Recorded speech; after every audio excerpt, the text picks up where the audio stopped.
पंडित जी ने एक कविता बनाई, ये महाभारत का लेख है, महाभारत में लेख बना रखी।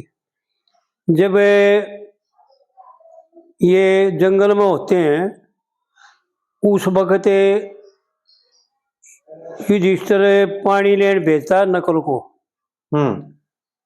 और जब वो पानी लेन लग गए ना तालाब में आते हैं तो उड़े जो है ना धर्मराज यक्ष के रूप में जो है ना इनका इम्तिहान लेता है युधिष्ठिर का। तो उसको नकल को जो है ना मूर्छित करके घेर देता है। उसे प्रश्न करता है, भाई पहले मेरे प्रश्न का उत्तर दे दे फिर पानी पिए। तो वो अहंकार करके नहीं कहता है, तू क्या कर देगा, कौन है तू, आ जा मेरे सामने। अरे यो पानी पीऊंगा मैं, पहले ये पानी भरूंगा। तो वो उनको चारों भाई मूर्छित कर देता है ऐसे ऐसे। आखिरी में अर्जुन जाता है, फिर आखिरी में युधिष्ठिर जाता है।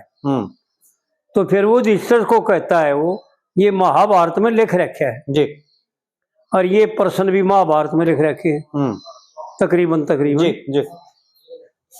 तो पंडित जी ने वहां से लेकर के इसकी कविता बना रखी है। मेरे प्रश्न का उत्तर दे देना तो ये हाल तेरा होगा। प्रश्न करो, युधिष्ठिर बोला, खरे सही जवाब खरा होगा। पृथ्वी तो भार्या कौन बता, जननी माता कहते हैं, आकाश से ऊंचा कौन बता, पिता का नाता कहते हैं, और वायु से तरचे चीज क्या, मन मन चला जाता कहते हैं, घास से ज्यादा फैल रहे क्या, चिंता का खाता कहते हैं। जल में खुली आंख मीन की, न उत्तर मेरा गलत होगा। ना उत्तर गलत मेरा होगा, ना उत्तर गलत मेरा होगा। भाई प्रश्न करो, युधिष्ठिर बोलिया, सही जवाब खरा होगा जी।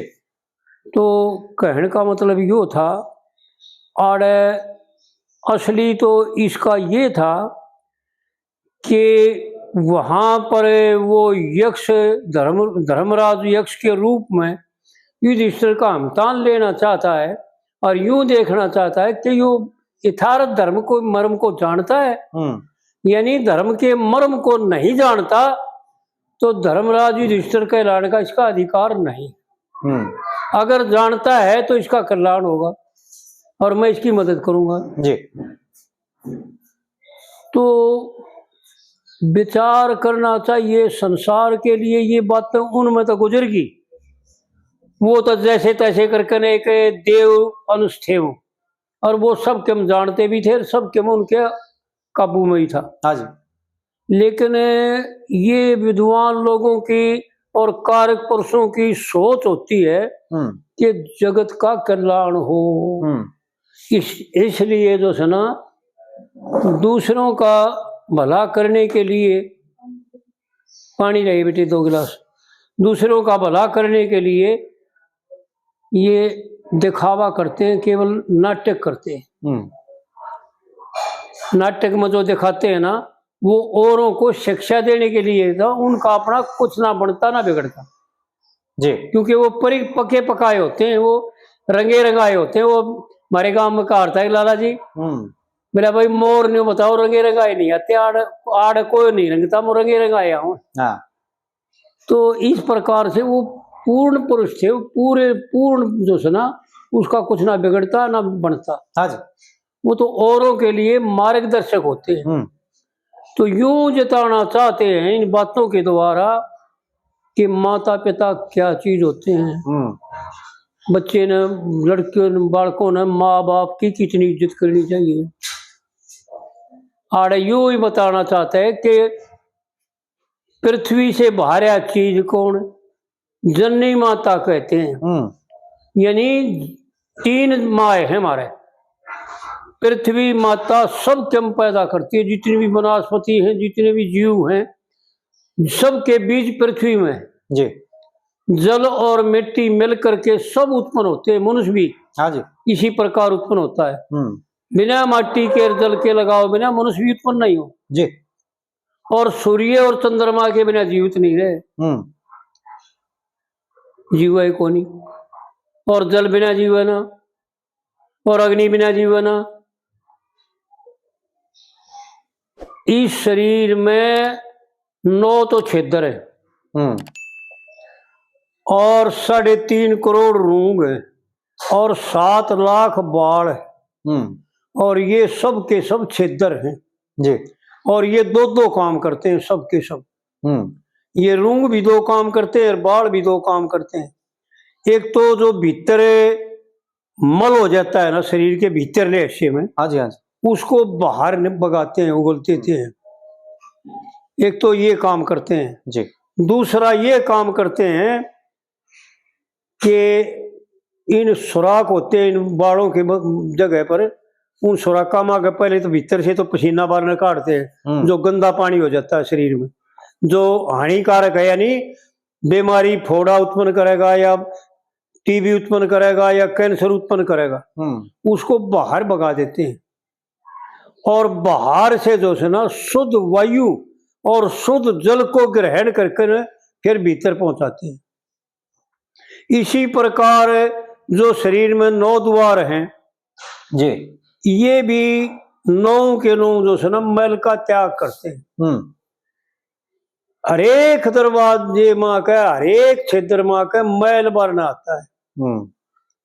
लेकिन ये भी 2 काम करते हैं, समय पर दूसरे काम करते हैं, समय के अनुकूल और अवस्था हो जब और उसकी जरूरत हो जब। समय पे कब अवस्था है, कब समय है और कब जरूरत है, उस पर दूसरा काम करते हैं। जैसे खाना है 2 टाइम खाना खा ले भाई, नहीं तो इस मुंह माँ के गैस निकलना इतनी, यानी कार्बन डाइऑक्साइड छोड़ता है यो, वो सबसे जहरीली होती है।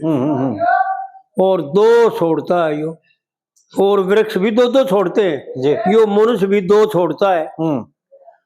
एक तो श्वास के द्वारा जो गैस है भीतर की, कार्बन डाइऑक्साइड कहते हैं उसको, ऑक्सीजन का हो उसको, वो निकालता है, छोड़ता है। एक वाणी के द्वारा जो है ना 2 तरह की गैस और छोड़ता है। एक गैस तो इसी छोड़ता है कि सबके दुश्मन बन के खड़े हो जाए, सबके नफरत करने लग जाए जी। हाँ जी, हाँ जी। और एक गैस ही छोड़ता है कि सब प्रेम करने लग जाए इससे। ये बड़े 2 देवता बता रखे पंडित जी ने जी। 9 दरवाजे 10 पहरे पर भोगे हवा उमंग की। तो ये 2 देवता 2 काम करते हैं, 4 काम हो जाते हैं। ग्रहण करना और त्याग करना और ऑक्सीजन, प्राण का काम है ऑक्सीजन को बाहर काटना और गैस को अंदर लेना, बढ़िया गैस को, ऑक्सीजन को अंदर लेना। लेकिन वाणी के द्वारा, वाक जो है ना, उसके द्वारा एक तो ऐसा कटु वचन होता है फिर जो भीतर जाकर लग गए, दुश्मनी ना हो, द्वेष ना हो, घृणा ना हो, जब भी घृणा हो जाती। हाँ जी, हाँ जी। अरे कितना प्रेम तो बोला है और इतना मीठा बोला है कि ना चाहने वाला भी आकर्षण होकर के उसके काबू में आ जाए। तो इस प्रकार से जो है ना विचार करके बोल रहे, खूब सोच समझ के बोल रहे। इसी प्रकार जो पंडित जी ने यह कविता बनाई है ना कि माँ बाप का क्या दर्जा है, उनको अच्छी तरह से समझ ले। पृथ्वी से भार्या कौन बता जी, क्योंकि पृथ्वी उत्पन्न करती है लेकिन पालती नहीं, दूध नहीं पिलाती। वृक्ष ने जमा देगी, पानी नहीं डालोगे तो सूख जाएगा। लेकिन जननी माँ जो है ना जन्म भी देती है और दूध भी पिलाकर पालती भी है और आला सूखा भी करती है, बहुत दिक्कत उठाती है जी। पृथ्वी यह दिक्कत नहीं उठाती, इसलिए जो है ना पृथ्वी से भी भार्या माँ बताई। शास्त्रों ने भी और पंडित जी ने भी शास्त्रों में ऐसा वर्णन कर रखा है जी। और इसी प्रकार पिता वो अपने इतनी मेहनत करता है, इतनी जो है ना कीमत अदा करता है उसके ऋतुदान में कि अपने जीवन को बर्बाद कर करके लौटा करके जो है ना उस संतान को उत्पन्न करता है और फिर उसके पालन पोषण में जो है ना मेहनत करता है भाई, धन कमाता है, पढ़ाता है, लिखाता है। तो इसीलिए जो है ना आकाश से भी ऊंचा बाप का नाता है। क्योंकि आकाश में क्या गुण है ये जान ले मैं पहले। आकाश से ही पांचों तत्व उत्पन्न होते हैं। आकाश में पहले शब्द उत्पन्न हुआ, फिर शब्द में जो है ना वायु उत्पन्न हुई, फिर वायु से जो है ना तेज उत्पन्न हुआ, और तेज से जल उत्पन्न हुआ, और जल से मिट्टी उत्पन्न हुई। पांचों तत्व आकाश से उत्पन्न होते हैं जी। इसी प्रकार पांचों तत्व दान दे करके अपने शरीर के और पिता पुत्र को उत्पन्न करता है जी। इसलिए पिता का नाता आकाश से भी ऊंचा है। क्योंकि उसका तो स्वभाव है, लेकिन इसका स्वभाव नहीं है।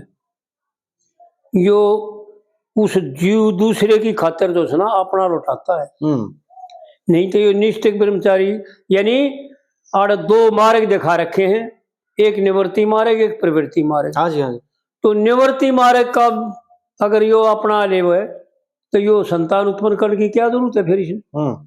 लेकिन नहीं, प्रवृत्ति मार्ग अपना करके और अपना भी कल्याण करता है और संतान का भी कल्याण करता है और परमात्मा के आदेश का पालन भी करता है। क्योंकि भगवान का आदेश है कि बेटा सृष्टि बढ़ाओ, और उस सृष्टि के बढ़ाने के लिए अपने जो ना शरीर का वो कीमती कतरा देता है दान। इसको शास्त्रों में कहते हैं ऋतुदान जी। बहुत कीमती होता है। तो इस प्रकार से जो है ना पंडित जी ने इस कविता में यूं बताया है कि भाई माँ बाप की कितनी इज्जत करनी चाहिए, माँ बाप की कहाँ कौन सा स्थान है माँ बाप का जी।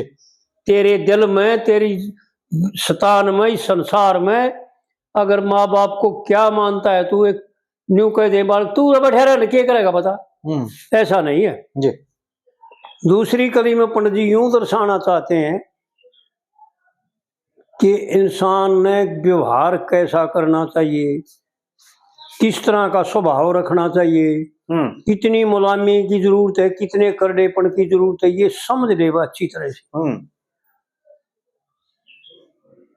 दिल बिन चीज बता के हो, दिल बिन पत्थर होता है, होया करे दिल बिन पत्थर होया करे। और साथी कौन मुसाफिर का, साथ मुसाफर होया करे। और साथी कौन गृहस्थी का, तरिया बिन के घर होया करे। मृत्यु में जो एक और आओगी नहीं आई है जी। हाँ, मृत्यु में क्या साथ रहे, कर्म ही साथी होता है। होया करे कर्म ही साथी होया करे। जैनी दुश्मन कौन मनुष्य का, जो गुस्से बीच भरया होगा। एक एक बात जो है ना विचारणीय है, वो मिथ्या नहीं गा रखा पंडित जी ने, मिथ्या कोई बात नहीं गाई।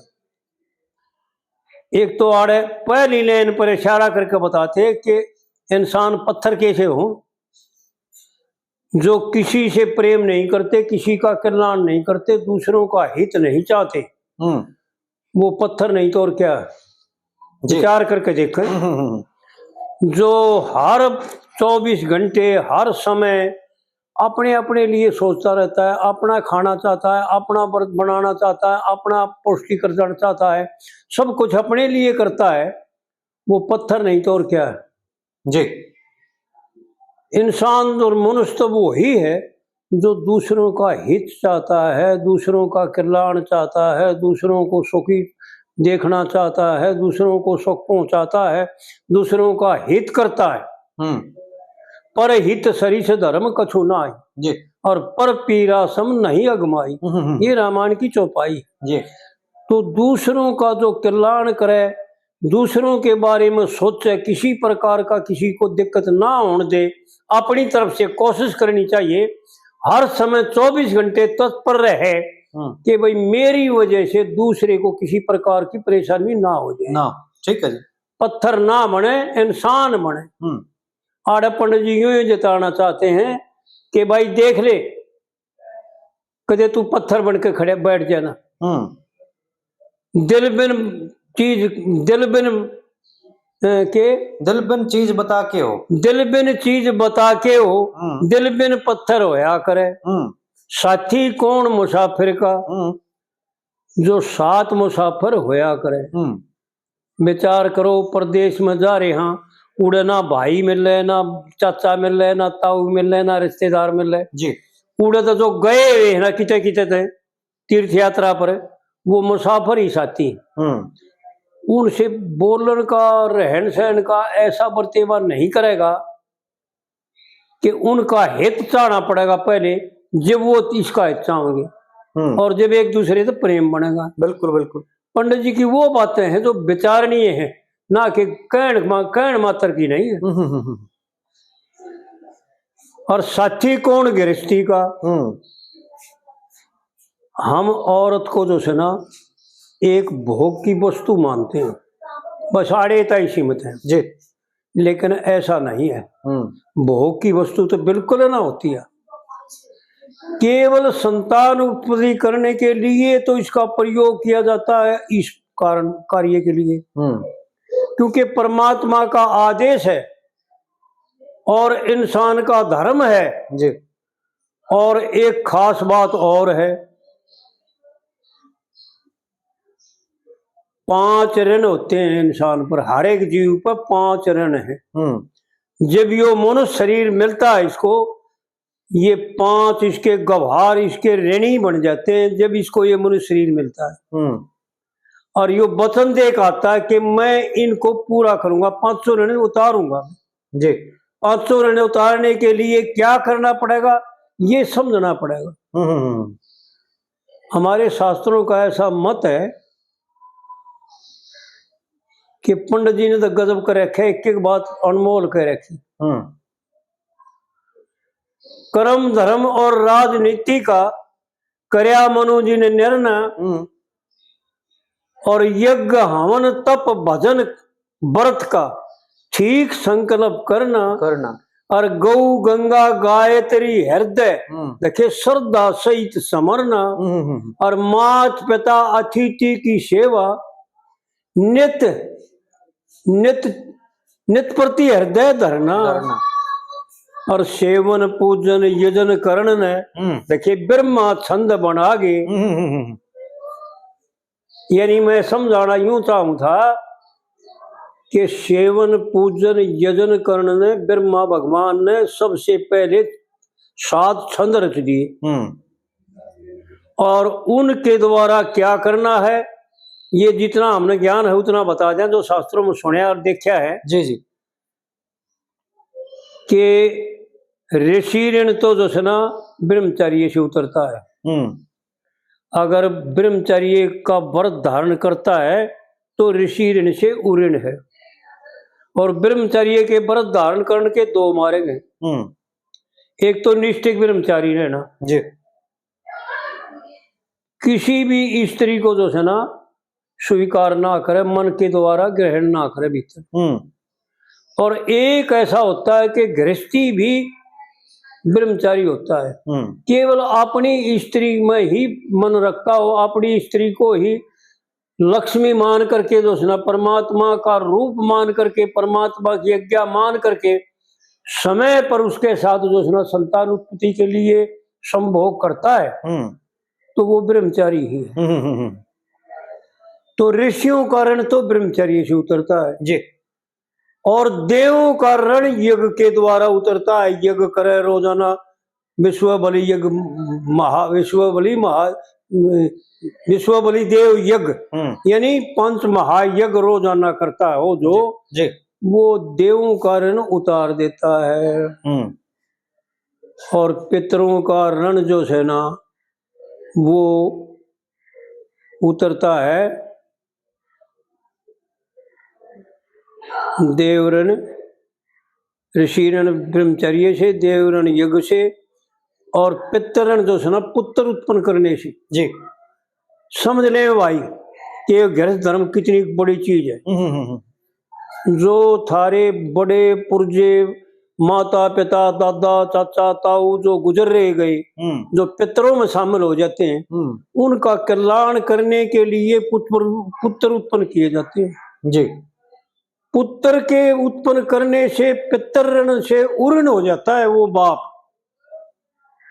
फिर पुत्रों की मर्जी भाई, वो पितरों का तर्पण करते हैं ना, श्राद्ध करते हैं ना, पिंड भराते हैं ना, उनका कल्याण करते हैं ना, वो उनकी मर्जी जी। लेकिन वो अपनी जिम्मेवारी से पुत्रों को उत्पन्न कर देता है।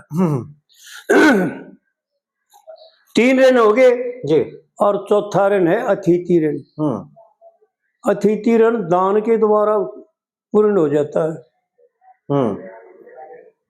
गौ सेवा, साधु ब्राह्मण को दान देने से अतिथि ऋण से उऋण हो जाता है। जैसे गऊ को रोटी अतिथि ऋण में जी 5 रोटी, कुत्ते की नहरी अतिथि है वो भी जी, और गऊ की रोटी ये भी अतिथि है, और मछली वगैरह की रोटी जो है ना ये अतिथि ऋण से उऋण हो जाता है। और 5वां ऋण सोम इसका अपना है।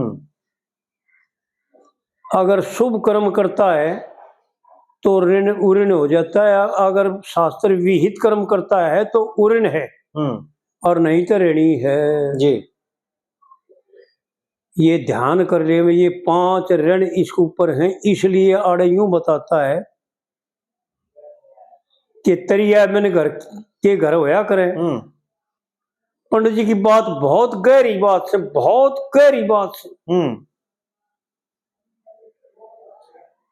पत्थर बिने दिल बिन, पत्थर दिल बिन चीज बता के हो जी। दिल बिन पत्थर होया करे। साथी कौन मुसाफिर का जो साथ मुसाफिर होया करे। साथी कौन गृहस्थी का तरिया बिन के घर होया करे। यह भोग की वस्तु नहीं, साथी है इसके जीवन को स्वर्ग, यानी स्वर्ग तो मामूली चीज है, मोक्ष में पहुंचा, मोक्ष में ले जाएगी जी। अगर यो चाहेंगे दोनों वीर मर्द है, दोनों के लिए बराबर का पाप भी पुण्य भी। अगर ये शास्त्र विहित निहित काम करते हैं, सारे निहित सोच करते हैं, निहित नजरिया रखते हैं, निहित बातें करते हैं, तो यूं समझो योगी हैं, ऋषि हैं, महात्मा हैं, पूजनीय हैं जी। और अपने जो संग में आवेंगे उनका कल्याण करेंगे, अपना तो कल्याण करेंगे करेंगे।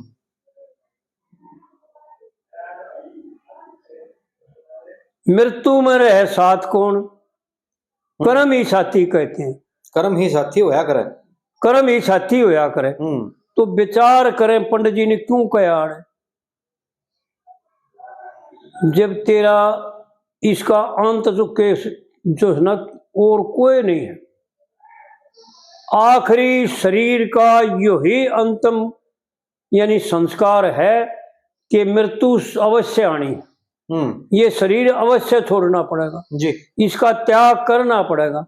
लेकिन इसका त्याग करने से पहले लिंग शरीर, जिसको सूक्ष्म शरीर भी कहते हैं, उसमें जो सुना इसको साथ देने वाला, इसका कल्याण करने वाला इसने क्या किया, वो इसके अपने कर्म हैं। विचार कर ले पंडित जी क्या जनाना चाहते हैं, जान रहे हो अच्छी तरह से कि पंडित जी कह नहीं रहे जी, क्योंकि समय इतना ही होता है कि इशारा करके यूं बता दे भाई मृत्यु के समय में कर्म ही साथी रहेगा, मरने के बाद जो है ना कर्म ही साथ देगा। तो विचार करें कि कौन से कर्म करने चाहिए, कौन से कर्मों का त्याग करना चाहिए जी। किन कर्मों से पाप होगा, किन कर्मों से पुण्य होगा, किन कर्मों से मेरा कल्याण होगा और किन कर्मों से मेरा अकल्याण होगा। मेरे को जो है ना दुर्गति में जाना पड़ेगा और दुख उठाने पड़ेंगे जी। ये अच्छी तरह से जान ले, मैं किसी विद्वान के द्वारा जान ले, मैं या शास्त्रों के द्वारा जान ले, मैं या अपने बुद्धि के द्वारा विचार करके भी जान ले, क्योंकि पंडित जी ने वो बातें बता रखी हैं जब आदमी याद कर ले ना तो भाई बहुत आसान कर रखे है पंडित जी। जी जी जी। कह लक्ष्मी चंद तजो कार शर्म की, क्या बात कही सर, कितनी गहरी बात, लेकिन है मामूली, लोग आई समझ में नहीं आई कि भाई क्या करना है।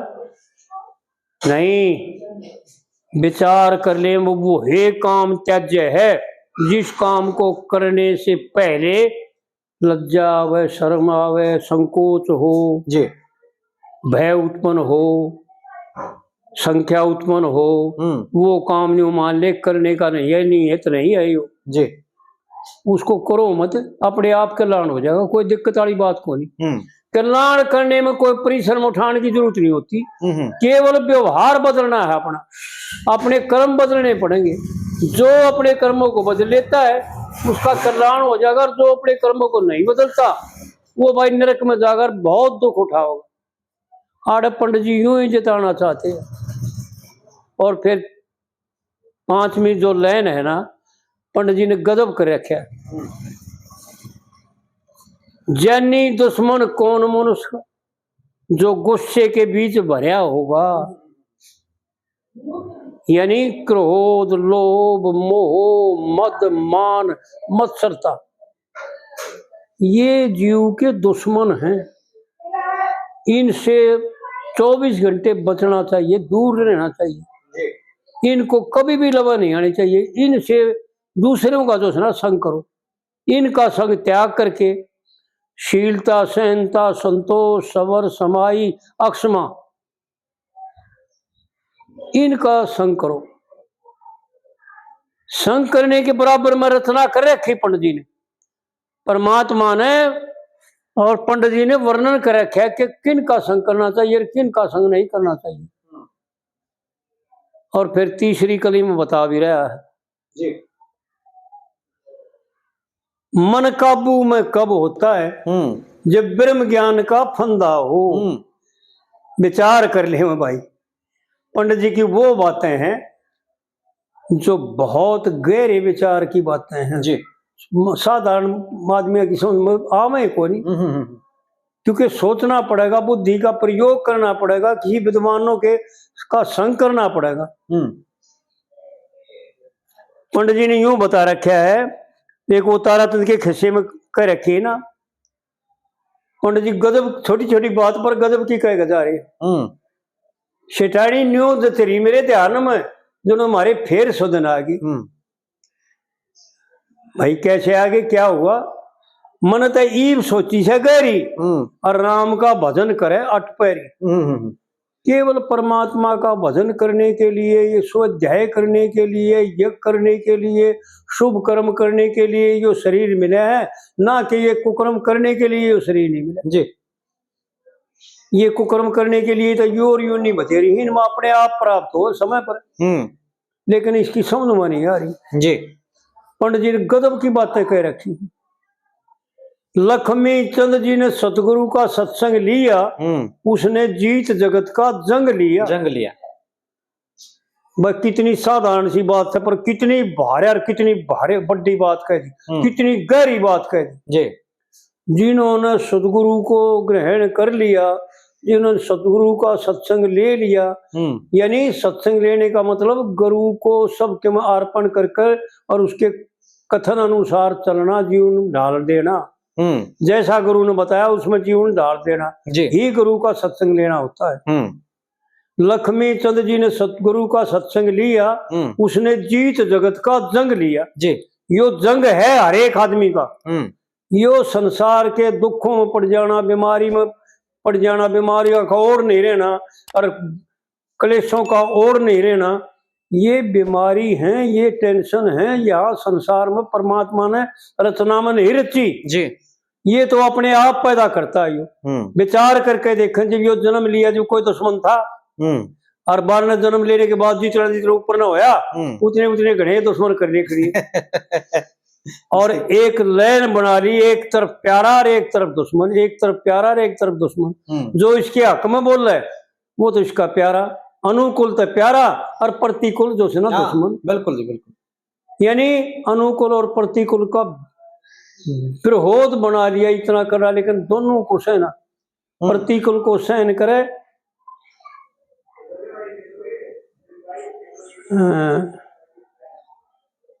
मुझे याद नहीं आया, प्रतिकूल को सहन, कविता बनाई थी मन ने भी, उसमें कह रखी थी, तो प्रतिकूल को सहन करना ही इंसानियत है जी, उसका विरोध नहीं करना। इस प्रकार से आड़े पंडित जी यूं बताना चाहते हैं कि तेरा कल्याण कैसे होगा। लक्ष्मी चंद जी ने सतगुरु का सत्संग लिया, उसने जीत जगत का जंग लिया। जंग लिया, हाँ जी। और जिनने मन रंग लिया ब्रह्म ज्ञान में, वह ससोपति गति में भी जागे। यानी आयु की सोण की 3 गति होती है। जागृत तो जागता है, और स्वप्न जागृत ना सोमता। सपने की अवस्था ऐसी होती है कि ना सोमता ना जागता। और ससोपति उसको कहते हैं जिसमें इस शरीर का ध्यास ना रहे, इस सतुल शरीर का ध्यास ना रहे, बिल्कुल इसको भूल जाए, सुन्न हो जाए और गाढ़ निद्रा में चला जाए, उसको ससोपति कहते हैं। लेकिन जो परमार्थिक जीव होते हैं, जो अच्छे कर्म करने वाले होते हैं, हटा दे, अच्छे कर्म करने वाले होते हैं ना, वो जो है ना महात्मा लोग, उसमें भी जागते रहते हैं, उसमें भी सोते नहीं। आड़ पंडित जी यूं बताता है कि जो दूसरों का भी कल्याण करना जानते हैं, जो अपना तो कल्याण करे रहे हैं, लेकिन जो उनके संग में आओगा दूसरों का भी कल्याण करते हैं, वो आदमी है वो जिनने दिल रंग लिए ब्रह्म ज्ञान में, वो ससोपति गति में भी जागे। सेठानी ईब जची मेरे ध्यान में, मारे फेर सुधन आगे। पंडित जी छोटी छोटी बात कह जा रहे हैं, पर इतनी गहरी तो आड़ विचार करना चाहिए भाइया ने कि पंडित जी क्या जताना चाहते हैं इस तीसरी कली में जी। मन काबू में कब होता है, जब ब्रह्म ज्ञान का फंदा हो। और दोस्ती किसकी अच्छी, जो नेक चलन का बंदा हो। और मित्रता भंग कब होती, जरा विषय वासना का धंधा हो। और मृतलोक में मिले बुराई, जो मनुष्य कर्म का गंदा हो। विचार करके देखो भाई, पंडित जी ने क्या जताना चाहा था, क्या दर्शाना चाहते थे कि उनका अपने, उनकी तो अपनी जरूरत थी, उन्हें कोई कविता की जरूरत थी, कोई गान की जरूरत थी। जी। उपदेश कर रहे हैं लोगों का कल्याण करने के लिए, वो बातें बता रहे हैं, वो गा रहे हैं। समय के अभाव के कारण खुलासा करने का समय नहीं है उनके पास। जी जी। इसलिए केवल कविता से तान बजा करके यूं बताना चाहते हैं कि भाई बुद्धि से खर्च करके न, और अच्छे पुरुषों का संग करके, विद्वानों का संग करके, और इन बातों को जान ले। ठीक बात। मन काबू में कब होता है, जब ब्रह्म ज्ञान का फंदा हो। और दोस्ती किसकी अच्छी, किससे अच्छी, जो नेक चलन का बंदा हो। और मित्रता भंग कब होती है, जो जरा विषय वासना का धंधा हो। और मृतलोक में नीच को आवे, मृतलोक में मिले बुराई, जो मनुष्य कर्म का गंदा हो। हाँ जी। और नीच सबसे नीच को भावे क्या, जो लोभ के बीच घेरा होगा। मैं कई बार बताया करूं कि इसके 2 साथी हैं, एक साथी इसको महान बना देता है, और एक साथी इसको नीच बना देता है। लोभ का जो साथ करता है ना, जो नाजायज लोभ करता है, जायज लोभ का कोई दिक्कत नहीं है, नाजायज लोभ। और नाजायज लोभ को मन बता देता है, बुद्धि बता देती कि ये नाजायज है भाई, और तेरा अधिकार नहीं है भाई। बिल्कुल बिल्कुल। तो नाजायज लोभ नीच बना देता है। नीच कोई साथी नहीं था उसका, कोई उसके पास बैठना नहीं चाहता, कोई उससे बात करना नहीं चाहता, कोई उससे व्यवहार करना नहीं चाहता, क्योंकि लोभ उसने इतना नीच बना देता है। और त्याग जो उसने इतना महान बना देता है कि जैसे मक्खी शहद पर लिपट जाती है ना, इसी प्रकार से जो है ना चारों तरफ से उसका पीछा नहीं छोड़ते, दुनिया उसके साथ लगी होती है। ये महानता, ये त्याग का फल है। त्याग महान बना देता है इंसान को। जी। तो आड़ पंडित जी यूं बताते हैं, जो जिताना चाहते हैं कि भाई अगर नीच बनना हो तो लोभ के बीच घिरा रहे, और महान बनना हो तो लोभ का त्याग करके त्याग कर दे। जो अपनी तरफ से त्याग कर देता है ना, और भाई सबका त्याग तो करना ही पड़ेगा इन्हें, यह भी बात एक निश्चित है। विचार करके देखें भाई, सोचने की इतनी जरूरत हो है कि त्याग कद करया जाएगा, और वो करया हुआ त्याग काम आवेगा कि ना आवेगा, वो त्याग का कोई फायदा नहीं होगा जब मजबूरी में सब त्यागना पड़ेगा। यो संसार का धन संपत्ति, माता पिता, पुत्र भाई, स्त्री, सब छोड़ करके जाना पड़ेगा, सबका त्याग करना पड़ेगा, लेकिन वो त्याग इसके किसी काम में नहीं आओगा जी, इसका कोई साथ नहीं देगा। उससे पहले विचार के द्वारा सबका त्याग भीतर से कर दे, भीतर से त्याग करने का भाव इतना ही रखे, बस इतना ही, छोटी सी बात है कि हम तो उनको सबको अपने समझते हैं, लेकिन अपने हैं नहीं। ना पुत्र अपना है, ना मैंने पैदा किया। विचार करके देखें, पैदा करने वाला और विनाश करने वाला और पालन करने वाला परमात्मा सबका मालिक एक है। ठीक बात। यो झूठा इंकार करता बसाड़े मार खा जाए। इसका अपना कुछ भी नहीं है, ना इसकी संपत्ति है, देता मालिक है।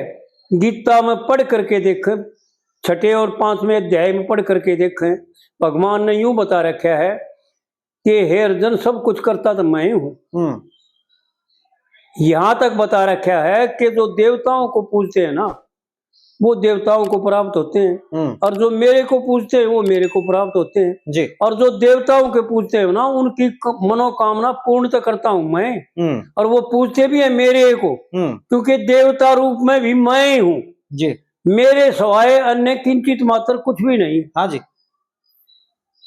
और करता भी सब कुछ मैं हूं। हे अर्जुन, सुमृति और ज्ञान और अपोहन मेरे ही द्वारा होता है।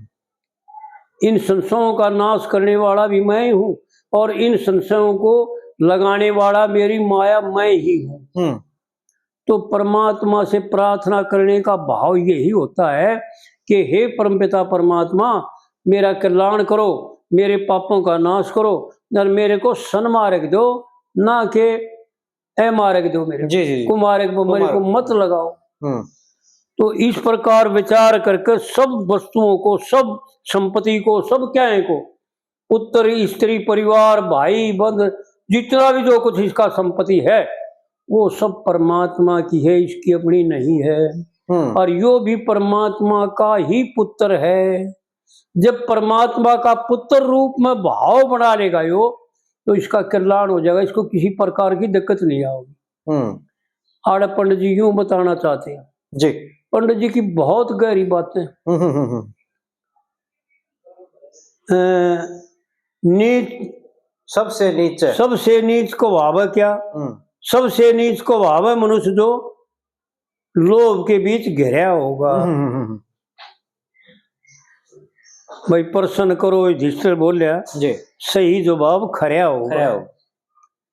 तो इस प्रकार से जो सना पंडित जी ने बताए रहे हैं, और फिर चौथी कली में बताते हैं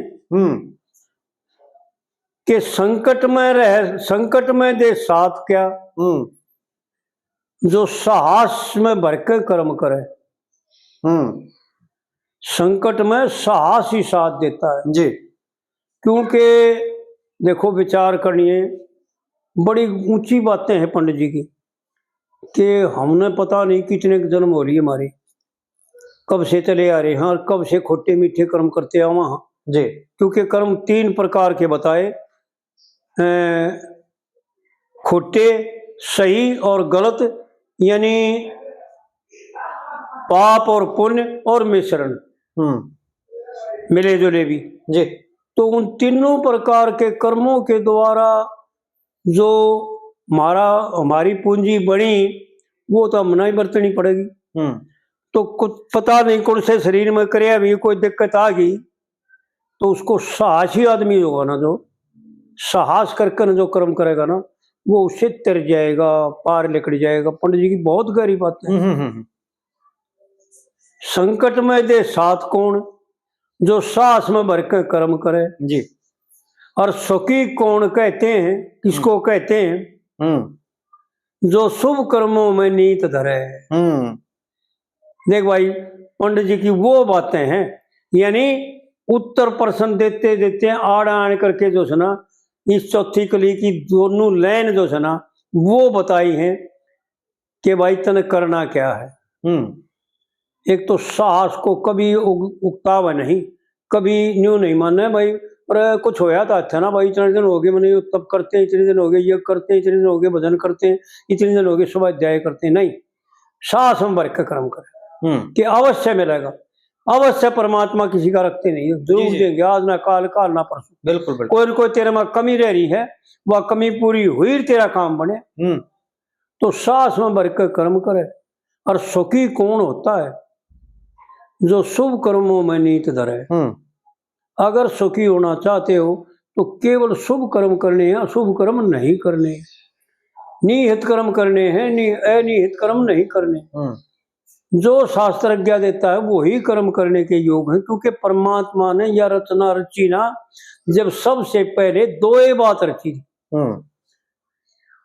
कि मनुष्य ने भाई क्या की जरूरत पड़ेगी, कौन से कर्म करेगा।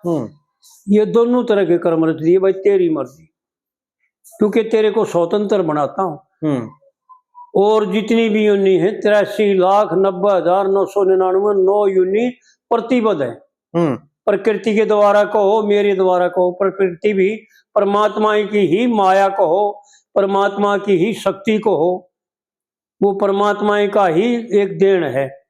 तो उसके द्वारा जो है ना बांधा हुआ है ये जीव। और शुभ और अशुभ कर्म करने की इसको परमात्मा से इजाजत लेनी पड़ेगी। जो परमात्मा से प्रार्थना करेगा तो परमात्मा कृपा करके ने इसके अशुभ न जो है ना इससे दूर रखेगा। ये परमात्मा की कृपा होगी असीम। जब केवल शुभ रह जाएंगे, अशुभ इसके सारे के सारे दूर चले जाएंगे। इसकी नजर में भी नहीं आओगे, इसकी सोच में भी नहीं आओगे। 24 घंटे इसकी सोच एक का रहेगी, दोबारा दूसरी सोच आवे को नहीं जी, परिवर्तन होए को नहीं इसके भाव का। तो अच्छे कर्म करे, अच्छी नीयत रखे, शुभ कर्मों में विचार रखे, शुभ कर्मों में ध्यान रखे और शुभ कर्म करने की कोशिश करे, परमात्मा से प्रार्थना करे। अगर कल्याण करना चाहता है, आड़े पंडित जी यूं ही बताना चाहता है कि भाई सुखी होना चाहते हो तो शुभ कर्मों में नीयत रखो। और अचरज कौन, अचरज भारी कौन बता, जो नहीं मरना चाहे पर जरूर मरे। ये अचरज है। कोई मरना नहीं चाहता। जो कितना खिंडे हो जाए, खाट में पड़े पड़े मैंने कई देखे। हाँ जी, खाट में पड़े पड़े जो सुना दुखी बहुत हो रहे हैं, पर लेकिन मरना नहीं चाहता। कहे भी है मेरे भगवान ठा ले तो अच्छा, लेकिन तय दिल से नहीं कहते। तय दिल से कहेंगे उस दिन तो परमात्मा ठाए लेगा, देर ना लावे। भाव अंतःकरण का भीतर का यही भाव है कि मैं बची हूँ भाई, मैंने परमात्मा ठीक कर दे और सौखा सांस आ जाए, मेरा न्यू करो रहे मेरी या दवाई दे रहे, तो दवाई खाता है, कोशिश करता है।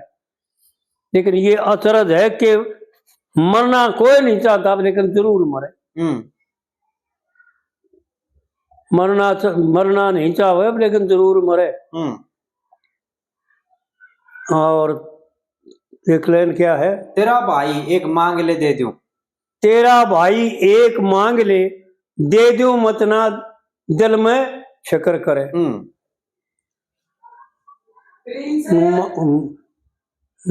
छोटा भाई नकल बख्श दे, फिर हटके चमन।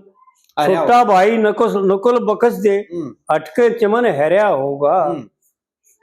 प्रश्न करो युधिष्ठिर बोले, सही जवाब खरिया होगा। आड़े इस 5वीं कली की एक लाइन को ना पाई कि तब सारे कटोली दिमाग घुमा के देख लिया, पर आइए ना खुद लाइन में हैं तो 4 लाइन, पर इनमें 3 लिख रखी आड़े। जी, अर्जुन योद्धा भीम बलि बिन तू क्यों कर काम चला लेगा। और थारी महाभारत की छड़ेगी लड़ाई, इस धरण के तख्त ने कौन हला लेगा। और भीमसेन ना मांग्या तने इस गदा ने कौन घुमा लेगा। फिर मन ने, हाँ, इब भी मन ने समझा ले, इब भी मन ने समझा ले, तेरा पेटा नहीं भरया होगा। यानी धर्मराज यूं कहे, भाई फिर देख ले उसकी बहुत टेढ़ी परीक्षा है। परमात्मा भी हमारी इसी तरह परीक्षा लेता है भाई, विचार करके देख रहे हैं। ये धर्मराज परमात्मा का ही एक रूप है। और युधिष्ठिर की कितनी कड़ी परीक्षा लेता है, बार बार कहता है अरे तू अपने भाइया माता तो कोई जन मांग ले, इनका क्या करेगा, इतने के काम आऊंगे। लेकिन ना, युधिष्ठिर जवाब देता है तेरा पेटा नहीं भरया होगा। प्रश्न करो, युधिष्ठिर बोले सही जवाब खरया होगा। पाप कर्म ते नरक में ले, मैं बेतरणी में बह जाऊंगा और मेरे मन की शाही उतरे कोन्या, मैं चांद की तरिया गह जाऊंगा। और अर्जुन भीम मेरे माँ जाए या चोट जगर पे सह जाऊंगा। और मादरी का सुत नकुल जवा दे, कुंती का मैं रह जाऊंगा। आड़े हमतान में पूरा हो जाता है। ये जो धर्मराज यक्ष का रूप धारण करके यह चाहता था कि दिखाइयो अपने भाइया न मांगे, मौसी के बड़का न मांगे।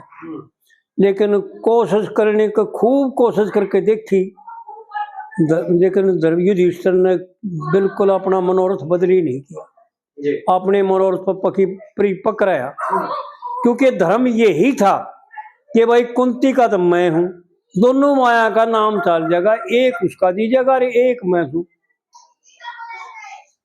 आड़े फिर पंडित जी ने यूं गाया, कह लक्ष्मी चंद करया पास गुरु ने, देखिए सर पर हाथ धरया होगा। प्रश्न करो, युधिष्ठिर बोले सही जवाब खरया होगा। यानी कहने का तात्पर्य ये था कि फिसलना नहीं चाहिए, कहने का मतलब यही। आड़े पंडित जी ये माध्यम बना करके इनको, भीम और अर्जुन को, और इस बात को माध्यम बना करके महाभारत के लेख को, और यूं ही दर्शाना चाहता है इस कविता में कि भाई फिसलना नहीं चाहिए, परिपक्व रहना चाहिए। कष्ट कितना ही भी आओ, देखो भाई कष्ट तो उठाने पड़ा करे, मेहनत तो करनी पड़ा करे, परिश्रम बिना, उद्योग बिना तो कोई प्राप्ति है ही नहीं। प्राप्ति के लिए उद्योग तो करना पड़ेगा, मेहनत तो करनी पड़ेगी। लेकिन मेहनत करे परिपक्व होकर के, निष्ठावान होकर के, दृढ़ निश्चय होकर के, ना कि परिवर्तन आओ बदली नहीं, छोड़ दिया भाई 2 दिन करे फिर छोड़ दिया, और उसके कहने तो मान गया। कितनी दबाव देता है, कितनी बार कितनी बातें दिखाता है। यूं भी बता देता है कि भाई थारा महाभारत की लड़ाई होगी, और ये नकुल और सहदेव क्या करेंगे बता, क्या करेगा नकुल? तू भीम और अर्जुन ने ना मांगता, लेकिन फिर भी मानता नहीं। युधिष्ठिर अपनी निष्ठा को बदलता नहीं, अपने भाव को बदलता नहीं, परिवर्तन नहीं लेता, परिपक्व है, निश्चयात्मिक है। और जो निश्चयात्मिक होते हैं ना, उनका कल्याण होता है। विचार करके देखने में खूब अच्छी तरह से जाने भाई कि जो निश्चयात्मिक होता है ना, कल्याण उन्हीं के होते हैं, उनके कल्याण नहीं होते जो संशयात्मिक होते हैं। हे अर्जुन, संशय आत्मा विनष्टि, जिनका संशय है ना उनका नाश होता है, वो बर्बाद हो जाते हैं। जिनकी निश्चय बुद्धि है, निश्चयात्मिक है, जो निष्ठावान है, उनका ही कल्याण होता है, देर नहीं उनके कल्याण। तो इस प्रकार से विचार करें और अच्छे भाव बनावें और अच्छे कार्य करें, शुभ कर्म करें, दूसरों का कल्याण करने की कोशिश करें। ये मनुष्य शरीर इसीलिए मिला है, अपने लिए करने के लिए नहीं मिला। अपना तो है वह सब कुछ, क्योंकि जब ये दूसरों का करेगा ना तो इसका अपने आप ऑटोमेटिक हो जाएगा। विचार करके देखें, कहीं ऐसा तो नहीं, मैं बकवास तो नहीं कर रहा, विचार करके देखें। जब ये दूसरों का भला करेगा ना, इसका करने वाले, इसकी मदद करने वाले भी इतने खड़े पाओगे जिनका ओर नहीं, और इसके अपने कार्य तो अपने आप ऑटोमेटिक होते चले जाएंगे। कोई दिक्कत नहीं आओगी किसी प्रकार भी। यो अपने भाव बदल करके देख के दूसरों को कष्ट ना हो, दूसरों को दुख ना हो, दूसरों का हक ना खा, दूसरों को किसी प्रकार की तकलीफ ना हो, बस ये अपने विचार बना करके देखे, कल्याण में देरी नहीं है भाई। जी और यूं समझो योगी है वो, अगर जो ऐसा सोचता है उसी को योगी कहते हैं। और योगी कोई न्यारी बात नहीं है, योगियों ने ऐसा ही दिखाया है कि अपने लिए कुछ नहीं किया, संसार के लिए किया है, तप भी संसार के लिए, यज्ञ भी संसार के लिए, और शुभ कर्म भी संसार के लिए ही किए जाते हैं। अपने लिए करने की जरूरत नहीं, क्योंकि स्वयं ही परमात्मा का स्वरूप हो जाएगा, देर की बात नहीं। यो तो इतना उड़ रहा है ना, इतने इसका काल पुत रखी है ना, इसका चेहरा लको रखा है ना, इतने आवरणों के नीचे दबा हुआ है ना, इतने ही अपने स्वरूप का कोई ना दर्शन होते इसने। लेकिन जिस दिन शुभ कर्मा में मन लागेगा ना और शुभ कर्म शुरू करेगा, उस दिन प्रकाश होता चला जाएगा और अपना चेहरा इसको अपने आप नजर आता चला जाएगा। कोई देर का काम है कोई नहीं। इस प्रकार से जो है ना विचार करे और शुभ कर्म करने चाहिए। शुभ कर्मों के बिना कल्याण नहीं है भाई।